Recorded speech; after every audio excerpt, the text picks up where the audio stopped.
Bienvenidos sean a la Casa del Terror. Pónganse cómodos, apaguen las luces si se atreven, porque el día de hoy les traigo una historia que me ha tomado mucho tiempo decidirme a contar. A diferencia de otros relatos que hemos compartido aquí, esto no es algo que leí en un foro, ni una leyenda que alguien me envió. Esta es una historia que me sucedió a mí personalmente y que, hasta el día de hoy, me hace evitar el silencio absoluto de las madrugadas. Soy Kamazots, y esto es el juego de la Ouija. Una experiencia real que vivimos en una secundaria de la Ciudad de México y que me enseñó, de la peor manera posible, que cuando decides llamar a lo desconocido, algo siempre responde. La Ciudad de México en 2017 no era un lugar normal. Después del terremoto de septiembre, el aire en las calles se sentía espeso, cargado de un polvo que no solo era cemento y olvido, sino algo más profundo, algo que parecía haber quebrado la lógica de la realidad. Las escuelas estaban en un limbo. Yo cursaba el segundo año en una secundaria técnica y el ambiente era, por decirlo menos, irreal.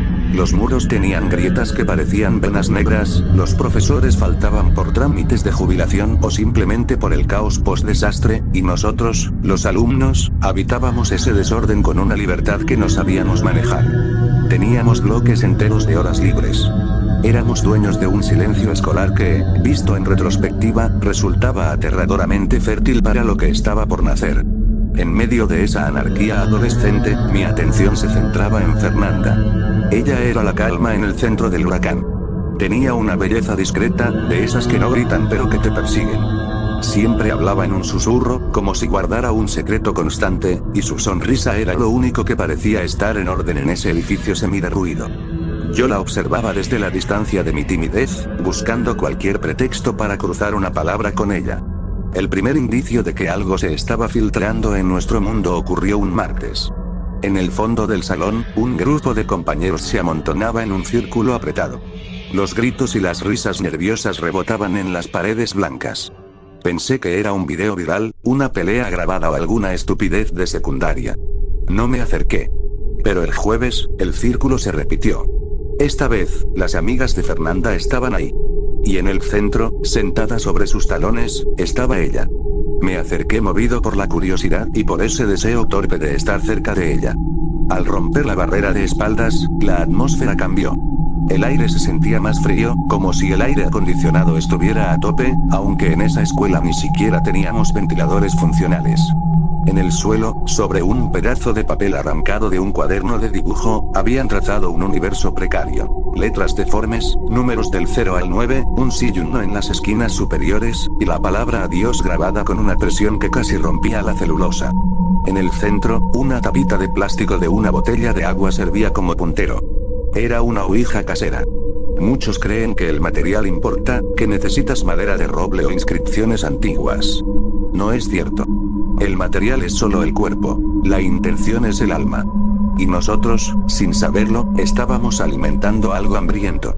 Fernanda levantó la vista, sus ojos conectaron con los míos y, con esa voz dulce que ahora me suena a advertencia, me dijo: ven, juega con nosotros. Acepté. Lo hice por esa presión invisible de grupo, por no parecer un cobarde frente a Fernanda, pero sobre todo porque en ese momento yo no creía en nada. Me senté en el frío piso de granito, cruzando las piernas, y coloqué la yema de mi dedo índice sobre la superficie lisa de la tapa de plástico. Éramos 6 personas rodeando el papel. Las primeras preguntas fueron las típicas banalidades de unos niños de 12 años que se creen inmortales. ¿A quién le gusta Luis? ¿Vamos a pasar el examen de matemáticas? ¿Quién es la más bonita del salón? La tapa se movía, sí, pero era un movimiento errático, casi mecánico. Nos acusábamos entre nosotros de empujarla. Tú la moviste, no mientas. Decía uno entre risas. Fernanda, sin embargo, no se reía. Ella mantenía la vista fija en el papel, con una intensidad que me empezó a incomodar. Su respiración se había vuelto rítmica, pesada. El ambiente juguetón del salón empezó a evaporarse cuando ella, ignorando nuestras bromas, lanzó la pregunta que fracturó la tarde. ¿Cómo te llamas?, preguntó Fernanda con un hilo de voz. El silencio que siguió fue absoluto. El ruido del patio, los gritos de otros grupos jugando fútbol, todo pareció quedar en mute. La tapita, que hasta ese momento se deslizaba con torpeza, se detuvo en seco justo en el centro del papel. No se movió hacia ninguna letra. Simplemente se quedó ahí, anclada, como si pesara 100 kilos. Y entonces, empezó a suceder. No fue un desplazamiento. Fue una vibración. Debajo de mi dedo, sentí que el plástico cobraba vida propia. Era una frecuencia alta, eléctrica, que me recorrió el brazo y me erizó el vello de la nuca. La tapa no se movía por el impulso de nuestras manos. Vibraba contra el papel con un sonido sordo, un zumbido que parecía venir de debajo del suelo. De repente, sin previo aviso, la tapa salió disparada. No se deslizó, voló. Golpeó la pared del fondo con un chasquido seco y cayó al suelo, lejos del círculo. Nadie se movió para recogerla. El aire en el salón se volvió rancio, como si algo se estuviera pudriendo cerca de nosotros. Miré a Fernanda y se me heló la sangre. No estaba asustada, o al menos no de la forma en que yo lo estaba. Había empezado a llorar, pero era un llanto extraño. No sollozaba, no emitía sonido alguno. Simplemente, gruesas gotas resbalaban por sus mejillas mientras mantenía la boca entreabierta, como si estuviera tratando de gritar, pero no tuviera aire en los pulmones. Era un llanto seco, una reacción fisiológica de puro terror contenido. Entonces, el llanto se detuvo abruptamente. Fernanda levantó la cara y nos miró uno a uno. Pero no era ella. Su rostro estaba tenso, los músculos de su mandíbula tan apretados que daban miedo, y dibujó una sonrisa. No fue una sonrisa de alegría, sino una mueca forzada, excesiva, que le estiraba la piel hasta lo imposible. Sus ojos, antes cálidos, ahora eran dos pozos negros, vacíos de cualquier rastro de la chica que yo conocía. Y se rió. Fue una carcajada grave, una vibración que parecía salirle del pecho más que de la garganta, una risa que no pertenecía a una niña de 12 años, sino a algo que llevaba mucho tiempo esperando para burlarse de nosotros. Esa risa nos dejó paralizados. Era un sonido metálico, cargado de una malicia que no puedo describir con palabras. Se sentía como si alguien estuviera raspando un cuchillo contra un vidrio dentro de mi propia cabeza. Nadie se atrevía a romper el círculo. Estábamos encadenados por el miedo, mirando a Fernanda, cuya expresión seguía deformada por esa sonrisa que no le pertenecía. El salón de clases, que unos minutos antes era nuestro refugio de libertad, se había transformado en una jaula oscura. El instinto es algo curioso. No soy una persona particularmente religiosa, pero en ese momento, con el corazón martilleando contra mis costillas y el frío calándome los huesos, lo único que mi mente pudo articular fue una oración. Empecé a rezar el Padre Nuestro. Al principio, mi voz era apenas un susurro quebrado, un balbuceo que se perdía en el aire denso. Pero a medida que avanzaba, sentí una rabia desesperada nacer en mi pecho. Elevé el tono. Mis compañeros me miraban como si yo fuera el loco, pero yo no podía quitarle la vista a Fernanda. Líbranos del mal, terminé, casi gritando. En ese instante, Fernanda parpadeó. Fue como si un interruptor se hubiera apagado. La sonrisa desapareció de golpe, sus músculos se relajaron y se llevó las manos a la cara con un gesto de profunda confusión. Entonces empezó a llorar de verdad. No era el llanto seco de antes, sino un llanto de niña pequeña, aterrada, que acaba de despertar de una pesadilla para darse cuenta de que el monstruo sigue en la habitación. Me duele mucho la cabeza, repetía entre hipos de angustia. El grupo se dispersó rápidamente. Algunos se fueron al baño a lavarse la cara, otros simplemente se sentaron en sus pupitres en silencio, fingiendo que nada había pasado. No había profesores que nos preguntaran qué ocurría. No había prefectos recorriendo los pasillos. Estábamos solos con las consecuencias. La hoja de papel, esa ouija casera que había servido de puente, no fue destruida. Una de las amigas de Fernanda, en un acto de negligencia que nos costaría caro, simplemente la dobló y la guardó en su mochila. Ese fue el error que nos condenó. Pensamos que al dejar de tocar el papel, el juego se había terminado. No entendíamos que cuando invitas a alguien a entrar a tu casa, no basta con dejar de hablarle para que se vaya. Tienes que echarlo. Los días siguientes fueron un descenso lento hacia la paranoia. Lo que empezó en el salón no se quedó ahí. La primera en reportar algo fue la chica que se llevó la hoja. Nos contó, con ojeras profundas y las manos temblorosas, que esa misma noche escuchó 3 golpes secos en la puerta de su habitación a las 3 de la mañana. Toc, toc, toc. Al abrir, el pasillo estaba vacío, sumido en una oscuridad que parecía más densa de lo habitual. Pero el olor, decía que el pasillo olía a azufre y a humedad, como si una alcantarilla se hubiera abierto debajo de su cama. No fue la única. El contagio del miedo se extendió como una mancha de aceite. Otra de las chicas del grupo llegó al lunes siguiente con una expresión de absoluto agotamiento. Nos confesó que llevaba 3 noches sin poder dormir. Decía que, justo cuando el sueño empezaba a vencerla, sentía que la cama se hundía a sus pies. Al principio pensó que era su gato, pero la presión era mayor, más pesada. Una noche, al abrir los ojos, vio una silueta. No era una persona, era una sombra más oscura que la propia noche, un vacío con forma de hombre parado justo al lado de su cabecera. No tenía rostro, no tenía voz, pero ella sentía su mirada como un peso físico sobre la piel. Otra de nuestras compañeras vivió algo más violento. Despertó a mitad de la noche sintiendo que algo se sentaba sobre su pecho. No era la parálisis del sueño común. Ella intentaba gritar y sentía como unos dedos invisibles le apretaban la tráquea. Cuando finalmente logró recuperar el movimiento, tenía marcas rojizas alrededor de los tobillos. Algo la había estado jalando hacia el pie de la cama mientras ella dormía. En mi caso, la manifestación fue más silenciosa, pero quizás por eso, más perturbadora. Yo vivía en una casa pequeña, ubicada justo detrás de un panteón antiguo en la Ciudad de México. El silencio de los muertos siempre había sido mi vecino, pero nunca me había incomodado hasta entonces. Empecé a tener pesadillas recurrentes. Siempre era el mismo escenario. El salón de clases vacío, el papel de la ouija quemándose en el centro y un hombre sentado en la silla del profesor. Un hombre que no me hablaba, pero que me señalaba con un dedo largo y huesudo. Lo peor ocurrió cuando estaba despierto. Una tarde, mientras hacía la tarea en el comedor, sentí que alguien me observaba. Levanté la vista hacia el sillón individual de la sala. Ahí estaba él. No era una sombra borrosa, era la figura nítida de un señor de aspecto antiguo, con ropa oscura y la piel de un tono grisáceo, como si estuviera cubierta de ceniza. Estaba sentado, con las manos apoyadas en las rodillas, mirándome fijamente. No parpadeaba. No se movía.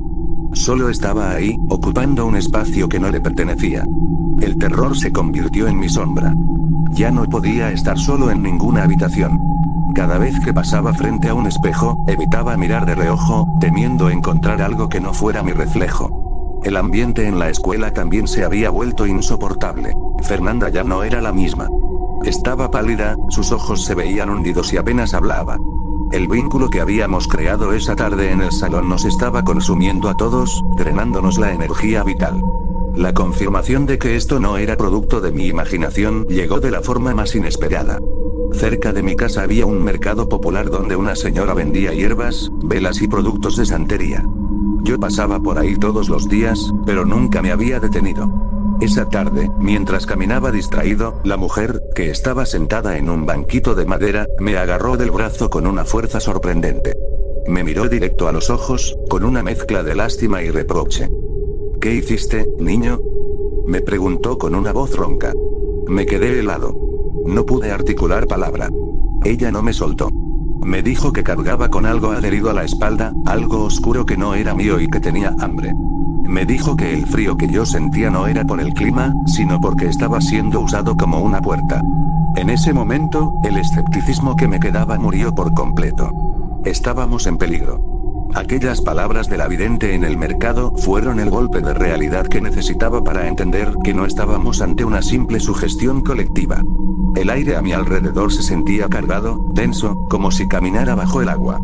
No podíamos seguir así. Nos reunimos el viernes siguiente, aprovechando que el caos administrativo en la escuela continuaba. Nos encerramos en el mismo salón, en el mismo rincón donde todo había comenzado, pero esta vez no había risas ni bromas. El ambiente era de un funeral anticipado. Fernanda fue la última en llegar.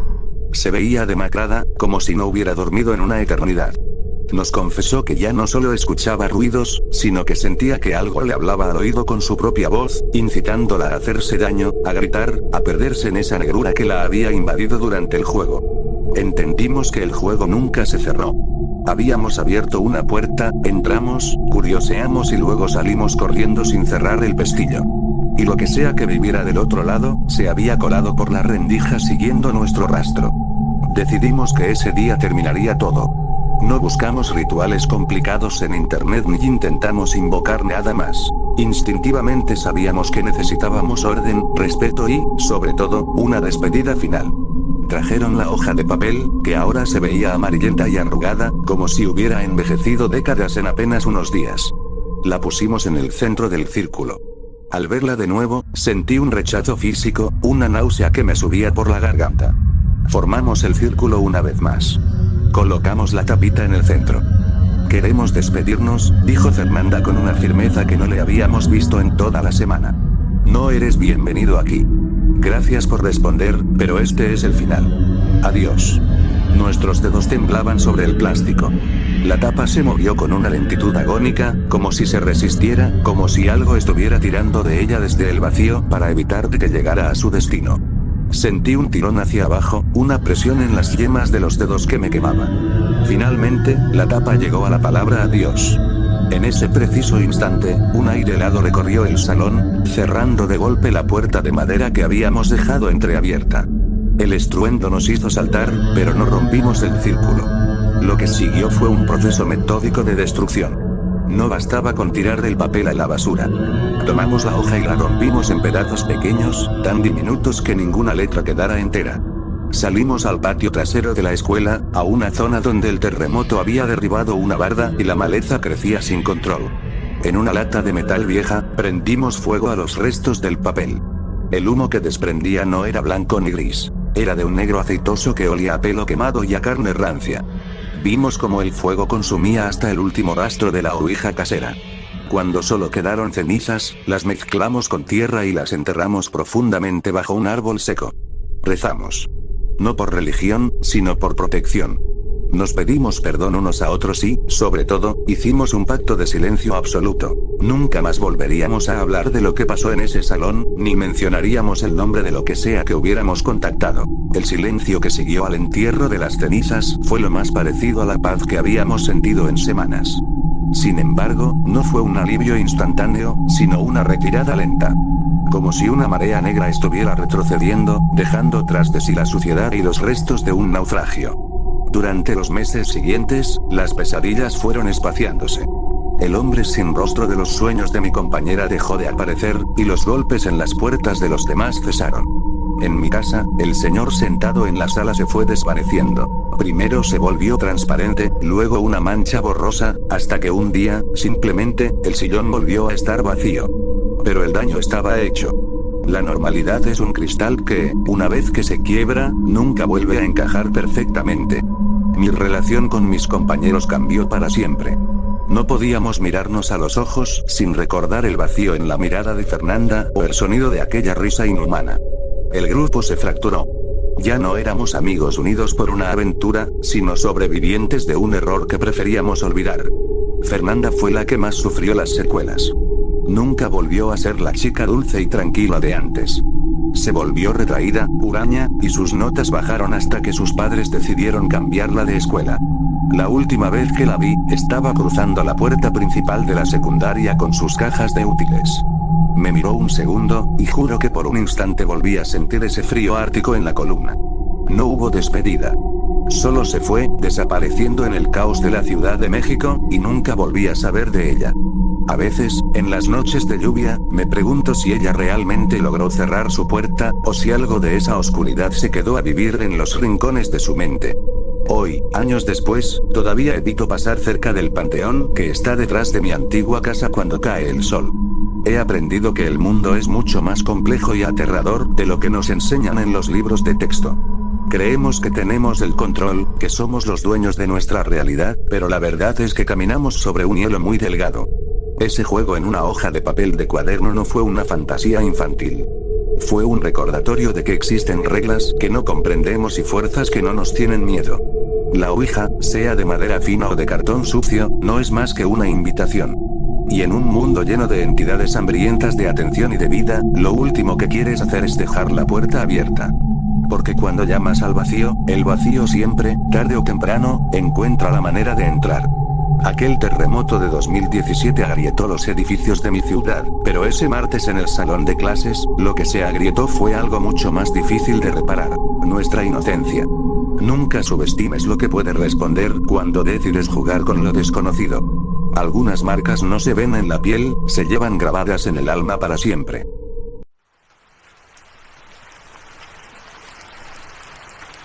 Antes de irnos, recuerda que el miedo no siempre está en lo que vemos, sino en lo que intuimos cuando la luz se apaga. Historias como esta nos recuerdan que el velo que separa nuestro mundo de lo inexplicable es mucho más delgado de lo que nos gusta admitir. Si te sientes malo si el miedo te sobrepasa, recuerda que rezar un Padre Nuestro te puede ayudar a recuperar la calma y a cerrar cualquier puerta que sientas entreabierta. A veces, la fe es la única barrera que nos queda contra lo desconocido. No olvides suscribirte y activar la campana si quieres seguir explorando los rincones más oscuros de la realidad conmigo. Ten cuidado con lo que escuchas, pero sobre todo, ten cuidado con lo que dejas entrar en tu casa. Soy Camazotz, descansa, si es que puedes. Nos vemos en el próximo video.